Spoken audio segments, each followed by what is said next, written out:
Hola a todos los que nos acompañan hoy. Estamos desde el periódico El Colombiano en Medellín con la mesa central donde les traemos el análisis, los comentarios sobre tres temas muy importantes de la semana. Me acompañan Daniel Rivera. Hola Daniel, ¿cómo va esa Navidad? ¿Cómo van las fiestas navideñas? Poco buñuelo, poca hojuela ¿Y usted es del Medellín o del Nacional? Mucho que mucho transparente. Luzma, yo soy de Nacional, digamos que soy de Nacional. No sufrió entonces esta semana.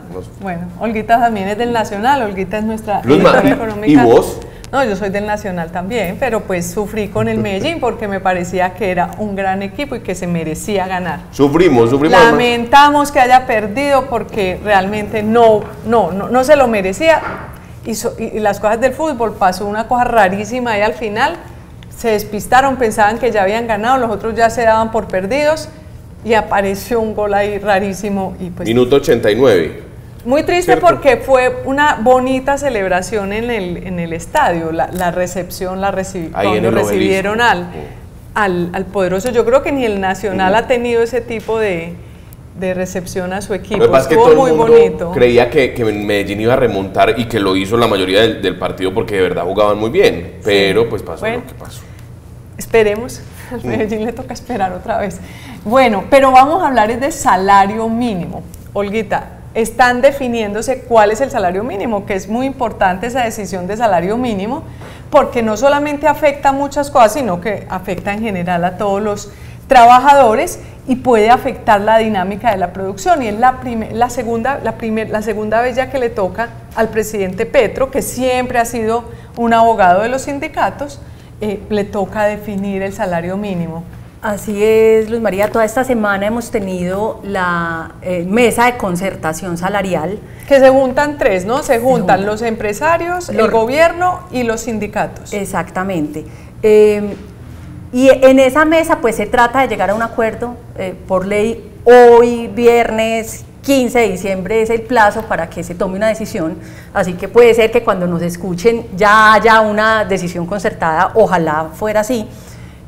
Porque si no queda en manos del presidente Gustavo Petro la decisión por decreto de cuál va a ser el aumento salarial. Pero la concertación parece difícil porque vi muy diferente la propuesta de los sindicatos del 18%, que les aumenten el 18%, y la propuesta de los empresarios, si bien ellos no han expuesto qué es lo que quieren, porque en los últimos 2 o 3 años, después del estallido social, ellos como que no han querido siempre poner su apuesta, sino que se someten a lo que digan los demás, pero los analistas lo que dicen es que debería subir máximo un 11%. Así es, los sindicatos están pidiendo 18% basados en deudas viejas, ¿cierto? Prácticamente, porque los indicadores que se toman para decidir cuánto va a ser el aumento salarial está la inflación, que hoy es de 10,15% a noviembre, según cálculos podría terminar el año en 9,5%, porque como viene bajando, y se le ha sumado usualmente la productividad y este año está negativa.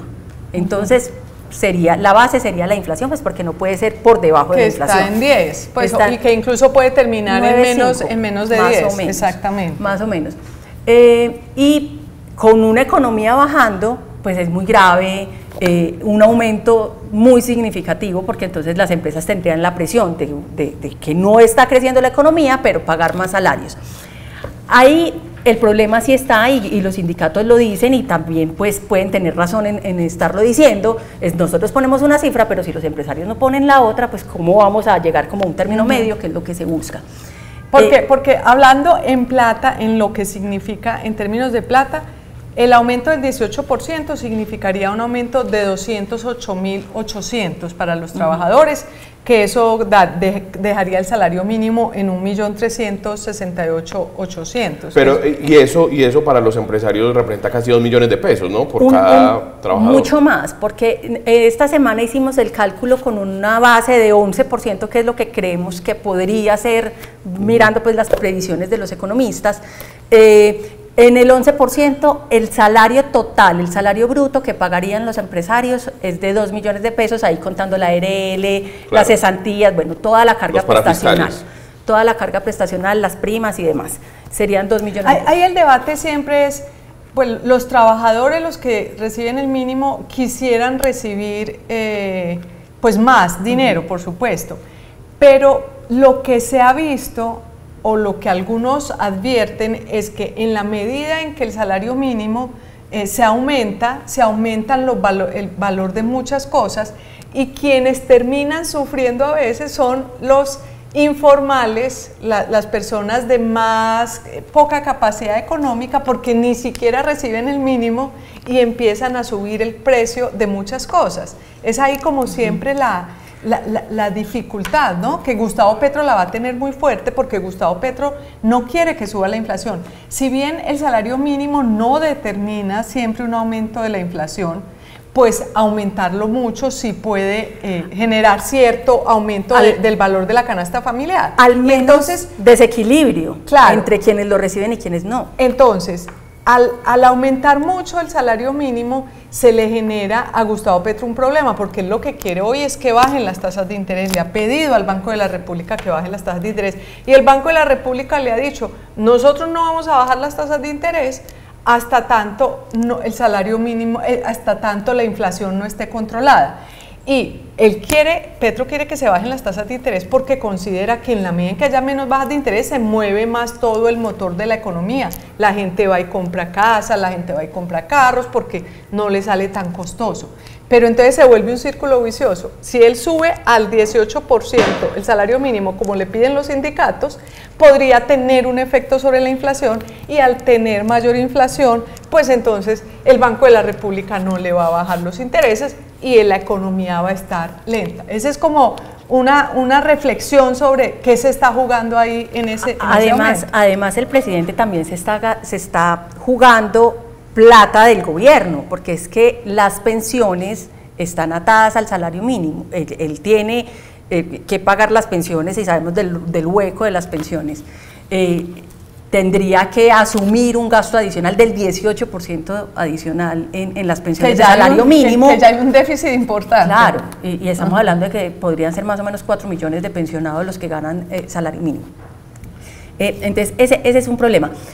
El desequilibrio que se genera, y también la presión que se ejerce frente a los demás empleados, porque los demás trabajadores que no ganan el salario mínimo, los empresarios no están obligados a hacer ningún tipo de aumento, pero eso sí va generando desventajas pues para quienes ganan superior al salario mínimo. Que en los últimos años lo que ha pasado desde el estallido social, hay un cambio, ¿no? Hubo un cambio. Normalmente siempre hay una pelea, un pulso muy fuerte, y más o menos se fijaba de acuerdo a la inflación, como usted lo dijo al principio. Pero desde el estallido social los empresarios tomaron la decisión, y el presidente del momento, Iván Duque, dijo: no, subamos el salario mínimo, lo que pidan ellos, pues para que no digan que los empresarios los están explotando. Y se subió mucho, se subió como 4 o 5 puntos por encima de la inflación en ese momento. Sí, y recuerda cuando llegó, por ejemplo, a 1 millón de pesos, que era como un aumento del 10%. Exacto, era un aumento del 10%, que era muy por encima de la inflación. Desde entonces llegó Gustavo Petro, también se subió por encima de la inflación, 6 puntos. Esto sería, si de verdad el presidente Petro admite la solicitud de los sindicatos de subir hasta el 18, probablemente no suba hasta el 18, de pronto sube hasta el 15, pero estaría subiendo de nuevo por encima de la inflación. Todo esto, en teoría, para ayudar a la clase obrera que gana un salario mínimo, en un país donde hay un porcentaje más alto de informales que no ganan el salario mínimo y que estarían siendo afectados por esas decisiones. Ahí hay una situación, Luz María, y es que si esto no termina en la mesa de concertación y queda en manos del presidente Petro, ahí también va a haber una puja con su ministro de Hacienda, que ha sido muy enfático en que el aumento salarial no puede ser muy por encima de la inflación por la situación económica del país, ¿cierto? Entonces yo dudo que el ministro Bonilla vaya a querer un aumento del 14 o 15%. Yo creo que máximo él aceptaría un 12%. Bueno, obviamente quien decide es el presidente. De pronto, cuando usted esté viendo esto, de pronto ya se resolvió y se fijará si estuvimos acertados o no en nuestros análisis, y vamos a nuestro próximo tema.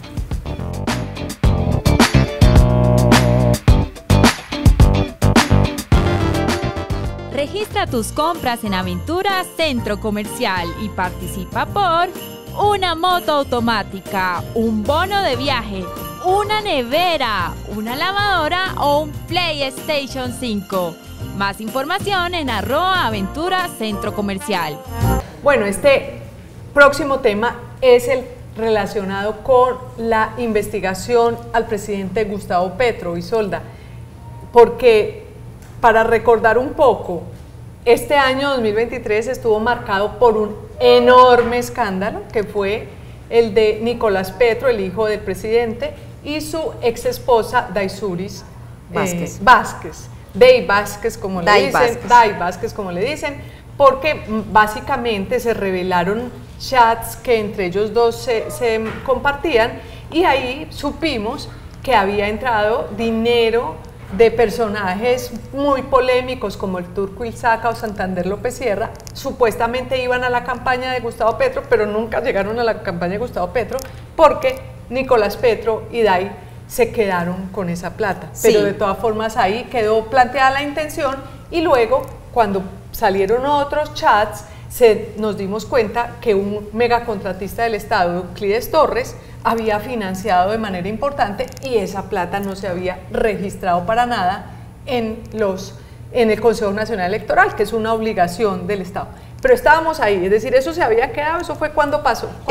Todo este escándalo salió en marzo, cuando se revelaron los audios y las conversaciones de Daysuris con Petro. Lo sacó la revista Semana. Y ahí estalló el escándalo. Entonces, este proceso estaba un poco quieto, porque acuérdese que Nicolás Petro había dicho que iba a colaborar con la justicia, luego se retractó cuando el presidente lo visitó, y él terminó ya peleando con la fiscalía. Por allá salieron las imágenes de la caravana presidencial que lo visitó en la casa, al apartamento de Nicolás Petro allá en Barranquilla. Claro, entonces el proceso continuó. De todas maneras se compulsaron copias a la comisión de acusación, que es la responsable de juzgar al presidente. Solamente la Comisión de Acusaciones del Congreso es la única entidad responsable de hacer el juicio. Esa expresión que se dice compulsar copias es mandan la investigación. Le mandan la investigación porque de con oficio, ánimo de investigación. Claro, pero de todas maneras habían algunas denuncias también que se habían instaurado directamente también en la comisión, porque con este escándalo que se armó, pues todos queremos saber la verdad sobre los dineros que entraron a la campaña de Petro. Si uno va a mirar los tiempos, empezó en marzo fue la denuncia, marzo, abril, mayo, junio, julio, agosto, septiembre, octubre, noviembre, 9 meses, y la comisión de acusaciones, que es la única que puede investigar al presidente de la República, no se había movido a investigarlo. No, sí se había movido, estaban en unas indagaciones preliminares y recogiendo algunas pruebas. Lo que determinó esta semana es que oficialmente se abre la investigación, porque ellos hicieron primero como un proceso de indagación. Incluso el presidente salió a decir que él había solicitado que también se le escuchara en la comisión para poder explicar lo que todavía no hemos entendido mucho sobre esos dineros. Y ahí el punto es que en realidad es posible que no pase absolutamente nada en la comisión de acusaciones. ¿Porque quiénes integran ahí la comisión? Porque la comisión es de muchos miembros, pero como que por células investigan, y por células de 3, una terna. Entonces, la terna que le toca a la investigación de Gustavo Petro, pues son absolutamente cercanos y leales a él. Uno de ellos es Alirio Uribe, muy conocido en el país mucho tiempo, porque era un abogado muy reconocido por ser presidente del colectivo de abogados José Alvear, que siempre ha estado pues en el polo al lado de Petro, lo ha defendido sus causas. La otra persona es Gloria Arizabaleta, que fue fiscal, pero es la ex esposa de Roy Barreras, que es hoy el embajador en Londres, y ellos pues tienen buenas relaciones. Los dos son del pacto histórico, estos dos representantes. Y el tercer representante, que no es del pacto histórico, es un representante de Norte de Santander, Wilmer Ramiro Carrillo, y él, por ejemplo, en la reforma a la salud ha votado con el gobierno. Entonces, digamos que los tres que estarían investigando a Petro están un poco, pues, y como la comisión de acusaciones es más política. Exacto, Luma, es que eso también es cierto. O sea, la comisión de acusaciones realmente nunca ha condenado a un presidente, ni siquiera con el caso Samper, que fue tan duro y tan con tantas pruebas, que si estuvo tan difícil, ni siquiera en ese momento lograron un juicio lo único que ha pasado en el Congreso es Rojas Pinilla lo declararon indigno por unos robos. Lo declaró indigno el Congreso de la República. Sí, es muy difícil, pero digamos, en el caso de Ernesto Samper, el tema avanzó bastante, porque ya llamaron prácticamente a juicio, fue ahí, hubo todo.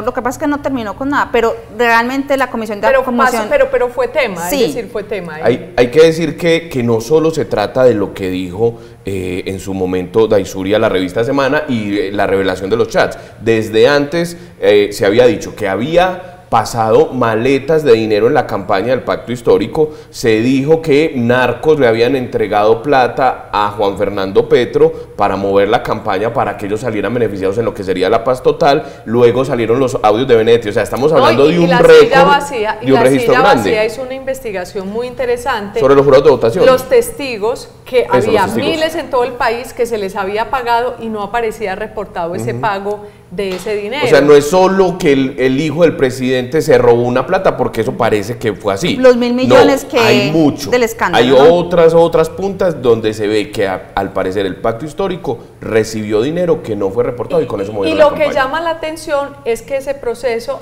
se ha ido como enfriando, poniéndose de bajo perfil, a pesar de lo escandaloso que es. Es decir, porque por ese motivo, recordemos, Ernesto Samper no pudo prácticamente gobernar, porque desde que Ernesto Samper llegó al poder apareció que los del cartel de Cali le habían financiado parte de su campaña, y desde ese momento él lo cuenta en todas sus memorias, pues no pudo gobernar, sino que se tuvo que dedicar a defenderse, a ver cómo lidiaba con eso. Pues le quitaron la visa a Samper. Que es un poco lo que ha hecho el gobierno de Gustavo Petro, ha sido parecido a lo de Ernesto Samper, se ha dedicado. Cuando nosotros decimos que tiende muchas cortinas de humo, que lanza una cantidad de propuestas insólitas de difícil concreción de globos, pues eso es para distraer a la opinión pública. Entonces ahora falta ver, porque por un lado el Congreso de pronto no sale con nada, y por otro lado la Fiscalía, va a haber cambio de fiscal, esperemos a ver qué pasa en la Fiscalía. Yo personalmente creo que estas tres mujeres, la terna que está propuesta como candidatos, de ahí puede salir una de estas mujeres, han demostrado ser muy autónomas, muy independientes en el ejercicio de sus funciones como fiscales en otras épocas. Yo esperaría que eventualmente, si existen méritos, ellas avancen en esa investigación. Es que ha sido muy difícil el proceso con el fiscal y el presidente, porque como se han atacado mutuamente, entonces deslegitiman también como el trabajo de la Fiscalía, y lo que estas mujeres han propuesto finalmente es mantener esa autonomía y trabajar pues como con una visión de investigación y de fortalecimiento. Porque ahí está Daisuris acaba de firmar un principio de oportunidad con la Fiscalía que le va a dar una inmunidad de 2 años para que ella colabore en este proceso, entregue toda la información y quede libre más o menos de culpa. Pero ella, mejor dicho, todo. Ella tiene muchas cosas que decir. Pero vos les daba un punto clave, y es que el fiscal se ensartó en una pelea mediática y muchas veces con tintes políticos con el presidente Gustavo Petro, y mientras tanto la investigación, que debería estar avanzando, parece en últimas lenta. Esa pelea le ha servido al presidente. Claro. Porque el presidente, le lo sirve mismo de que víctima. hizo Ernesto Samper, con Ernesto Samper pasó lo mismo, como si el fiscal fuera su enemigo, entonces ya un poquito le falta legitimidad a esa investigación. le resta la legitimidad y credibilidad, y termina vamos siendo a ver una en qué víctima. termina, porque realmente el país, pues todo lo que sea contra la ley, contra las normas, como aparentemente es esto, lo muestran las pruebas, pues debería ser investigado y juzgado, porque se trata de que el país crea en sus instituciones y en su constitución. Seguimos con nuestro próximo tema.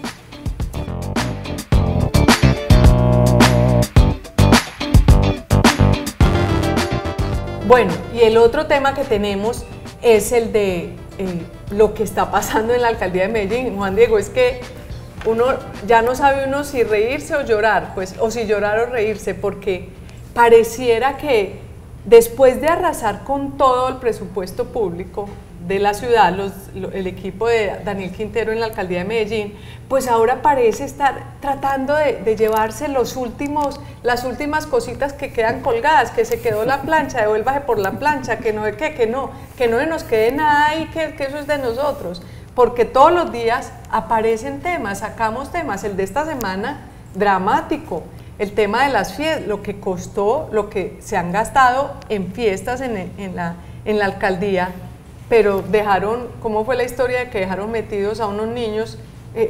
Apropiaron 13.000 millones de pesos para fiestas y dejaron metidos a unos niños, a los hijos de los empleados. ¿Cómo fue esa historia? Sí, un saludo, Luzma, para vos y para Dani. Parecía un ocaso muy sombrío el de esta alcaldía, pues llevamos varias semanas con complicaciones en temas presupuestales, empezando por el Hospital General, la crisis de Metrosalud. Ya esta semana desembocó en que 200 niños, hijos de empleados que estaban inscritos para unas vacaciones recreativas se iban a ir a Tutucán en Río Negro y les cancelaron, mientras que estaban esperando el bus, les cancelaron el plan.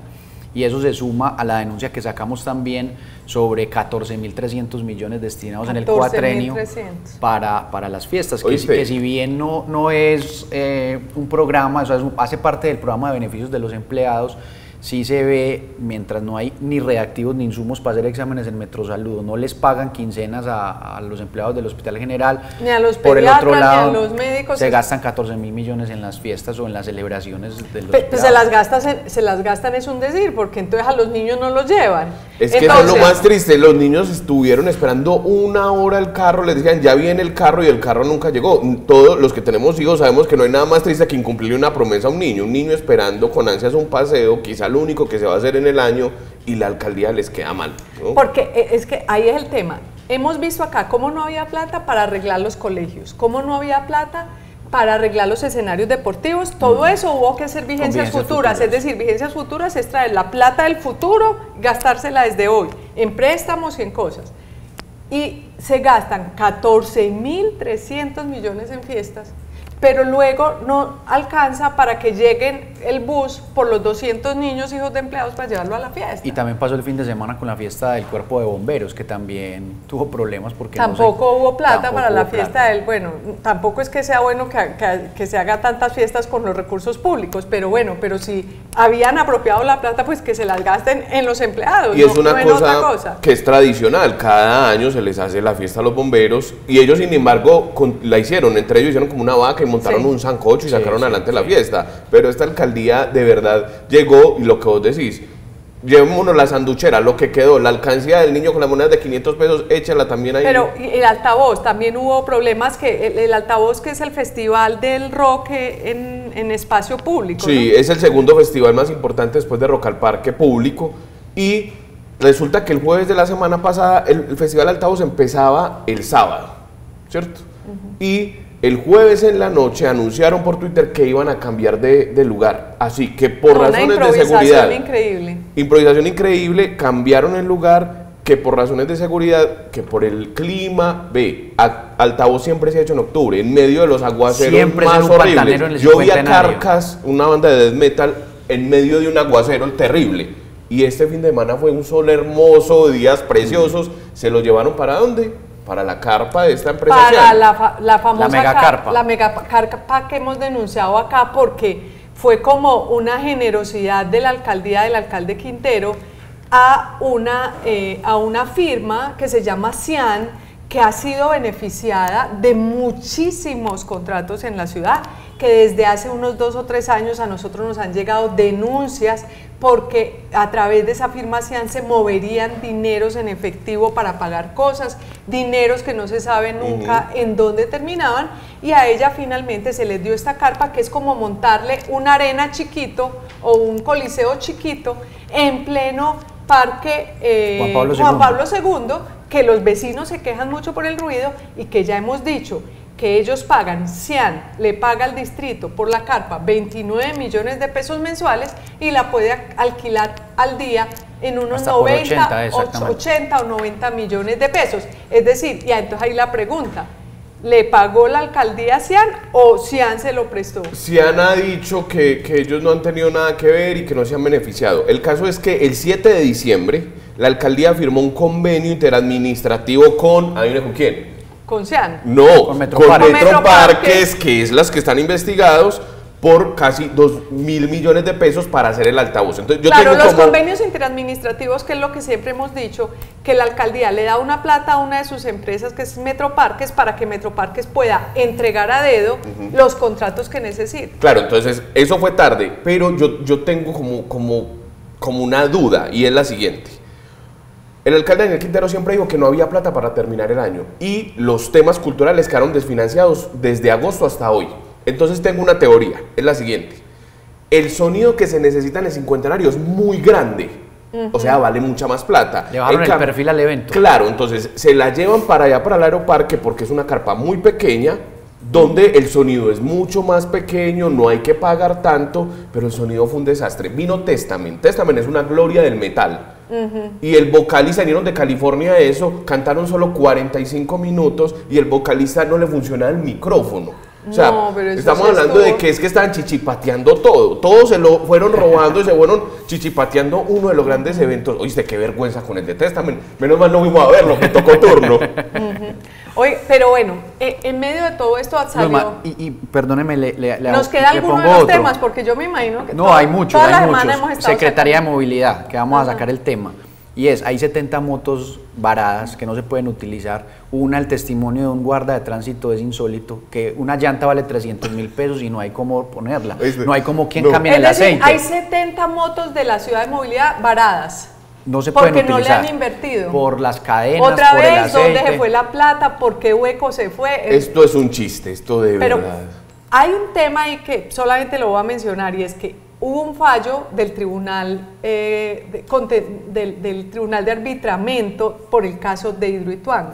El laudo, Que sí. lo menciono porque eventualmente ahí sí podría haber un efecto sobre el alcalde Daniel Quintero, porque de fondo, si bien el tribunal de arbitramiento no lo dice en esas palabras, lo que dice el tribunal de arbitramiento es: señores EPM, páguenle, ustedes son los responsables de las demoras en Hidroituango, me hacen el favor y le pagan a la sociedad de Hidroituango casi 800.000 millones de pesos, pero el concepto que anima eso es decirle a EPM, usted es el responsable, y como EPM no cobró los seguros como los debía cobrar, sino que cobró un pedacito, es decir, como cualquier carro, un carro si uno lo asegura por hasta por 1.000 millones de pesos, la aseguradora le tiene que responder. Si el daño fue de 1.000 millones de pesos, le responde por los 1.000 millones.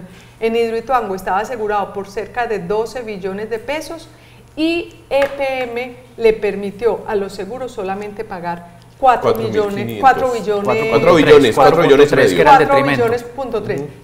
Esa diferencia de más de 5 billones, si este concepto hace carrera, podría generarle un problema tanto a Daniel Quintero como al gerente de empresas públicas, Jorge Carrillo. Esperemos a ver si todo este desastre que ha ocurrido en Medellín Y en está algún cuantificado, momento porque digamos está que la cuantificado, administración claro. entrante dice que el déficit para el próximo año es de 2.8 billones, va en eso.